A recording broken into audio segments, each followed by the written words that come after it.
నేనే మార్గమును, నేనే సత్యమును, నేనే జీవమును, నేనే పునరుద్ధానమును, నేనే జీవపు రొట్టెను. స్తోత్రం, హల్లెలూయా. అంత కాన్ఫిడెంట్గా చెప్పినటువంటి ప్రభువుని మనం వెంబడించడానికి ఇంకేమైనా డౌటా మనకి? లేదు. దేవదేవుడు యేసుక్రీస్తు ప్రభువారు ఆయన సెలవిచ్చినటువంటి మాట ప్రకారంగానే ఈ లోకములో ఉన్నప్పుడు కూడా ప్రభువు కొంతమందిని మరణించిన వారిని లేపాడు.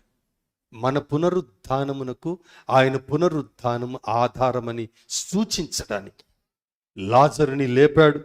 అలాగే పరిశుద్ధ బైబిల్ గ్రంథంలో యాయీరు కుమార్తెను లేపాడు. ఆ తర్వాత ఆ యవనస్తుడు విధవరాలి కుమారుని కొంతమంది అంటారు, అరే ఇక అందరినీ చనిపోయేళ్ళందరినీ లేపుకుంటూ పోతే అయిపోతుండే కదా, ఆయన ఒకరిద్దరు ముగ్గురిని ఎందుకు? ఆయన మరణించినప్పుడు సిల్వలో మరణించిన వెంటనే యెరూషలేములో సమాధులు తెరవబడ్డాయి. అన్ని సమాధులు తెరవబడలా, కొన్నే తెరవబడ్డాయి. ఎందుకనంటే ప్రజలకు అర్థం కావడానికి.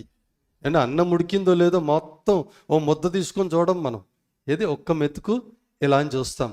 అట్లాగే ప్రజలకు అర్థం కావడానికి ఏదో ఒకటి రెండు శాంపుల్ ఇచ్చాడు ప్రభు. కానీ ఆ రోజు మధ్యాకాశాన పూర శబ్దం చేయబడినప్పుడు మనం అందరం కూడా సమాధుల్లో నుంచి మహిమా స్వరూపులమై లేచి వెళ్తామని సెలవిచ్చాడు ప్రభు. హల్లెలూయా.